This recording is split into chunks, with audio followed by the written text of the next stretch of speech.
ना सिर्फ Indian TV पे भी मैंने देखा, बल्कि हमारे यहाँ तो खैर एक खास किस्म की खामोशी जो रखी जाती है वो है कि हाफिज सईद, जिसको कहा गया था कि जी जेल में है, वो भी बाहर दंदनाता घूम रहा है, और सैयद सलाहुद्दीन भी, जिसके ऊपर तरह तरह से आप जानते हैं सैंक्शंस हैं, कि जी उसको टेररिस्ट डिक्लेयर किया गया है। पाकिस्तान क्या दोबारा चाह रहा है कि एफएटीएफ की ग्रे लिस्ट में चला जाए? क्या लगता है सर आपको? आरजू, मैं चाहूंगा कि यहीं से शुरू करें। बल्कि ये मुझे कल मेरे लिए बहुत बायसे तकलीफ थी ये सारी बात, जो खासकर जब मैंने वो हिजबुल मुजाहिदीन के जो कमांडर थे बशीर अहमद पीर साहब का जो मर्डर हुआ है, और उसका जनाजा जिस तरीके से हुआ है, मैं बहुत तकलीफ है उसकी वजह से। वजह यह है कि उसको, एक तो वो जम्मू कश्मीर के रहने वाले थे,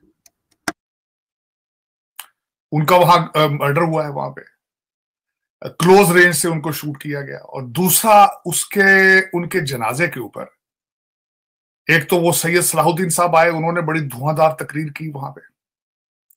उसके बाद हाफिज सईद साहब आए हैं, और साथ मैं कंफर्म नहीं है, मैं ये कंफर्म नहीं कर सकता, लेकिन मिलिट्री के कमांडो टाइप लोग जो थे उनको प्रोटेक्शन प्रोवाइड कर रहे थे। अच्छा, फिर उसके बाद मैंने पाकिस्तान तो बिल्कुल उन्होंने, बल्कि वो मैं समझता हूँ पाकिस्तान में तो उन्होंने इतना प्रोपेगेंडा कैंपेन उसमें नहीं की, लेकिन उसको भारत में भी उसको मीडिया ने बहुत कवरेज दी है।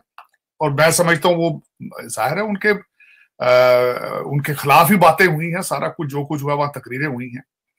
अब मैं ये बताना चाहता हूं, पाकिस्तान जिन सर्कमस्टांसेस से गुजर रहा है इस वक्त, मुआशी बहरान से, और जो इस वक्त मुतालबा भारत की तरफ से उठ रहा है कि फैटफ में वो दोबारा जाना चाहते हैं, फैटफ में वो कंप्लेन करना चाहते हैं। और दूसरा, इतने ये ज़हनी तौर पर मफलूज हो चुके हैं पाकिस्तानी कि इन्हें पता ही नहीं है कि फैटफ का इंचार्ज कौन है इस वक्त, सदर कौन है। उसका नाम टी राजा कुमार साहब है। वो ही इज भारतीय निजाद हैं जो इस वक्त फैटफ के प्रेसिडेंट हैं, टी राजा कुमार साहब। उन्होंने जनवरी 1 को 2022 को उसका इंचार्ज संभाला है उन्होंने फैटफ का। लेकिन सर एक सेकंड दूंगी आपसे सर, जो मर्जी वहां पर हो हेड उसके, कोई किसी भी कंट्री के हो, लेकिन हमारी गलतियां तो है ना। नहीं, गलतियां तो है, मैं एग्री करता हूं, इन्होंने ज्यादती की है, गलत किया इन्होंने। लेकिन मैं कहता हूं कि जाहिर है एक बंदा जहां का बॉर्न रेज्ड है, सारा कुछ है, उसके जख्मों पे नमक फेंकना, और जाहिर है उनकी सिंपैथी तो होगी। देखे ना, वो एक दो सामने केसेस हो, आप जितने भी ईमानदार हो, जो कुछ भी हो, जितने भी न्यूट्रल हो, फीलिंग्स तो होती हैं। अब मुझे एक तरफ ही अफगानिस्तान जा रहे हैं, एक तरफ चाइना के कदमों में पड़े हैं, पैसे पैसे को तरसते फिर रहे हैं। और मैं उसके बाद मजीद आपको बताना चाहता हूं फैटफ के साथ दूसरी क्या चीजें इन्वॉल्व है। फैटफ को कंट्रोल कौन करता है? फैटफ को कंट्रोल करता है IMF, यूनाइटेड नेशंस, और तीसरी चीज है वर्ल्ड बैंक। और वर्ल्ड बैंक का नया प्रेसिडेंट कौन आ रहा है? अजय बंगा, बिल्कुल, मास्टर कार्ड वाले। तो मेरी ये या तो अकल नहीं है बिल्कुल, या फिर ये किसी डायरेक्शन, ये किसी बेहतरी वाली साइड पे जाने ही नहीं चाहते। इनके ऑब्जेक्टिव क्या है? अब मैं ऑब्जेक्टिव्स की तरफ आना चाहता हूं।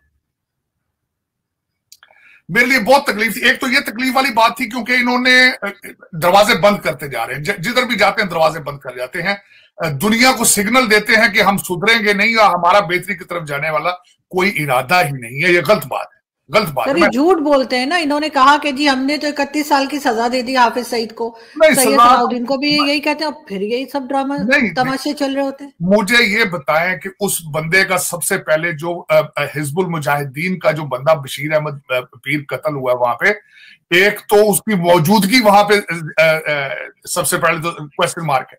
दूसरा, फिर उसको आगे प्रोपोगेट करना, फिर उसको उजागर करना, उसको मीडिया कवरेज देनी, और फिर साथ आर्मी के कपड़ों में लोगों के, हैवीली आर्म्ड लोगों को प्रोटेक्शन देना।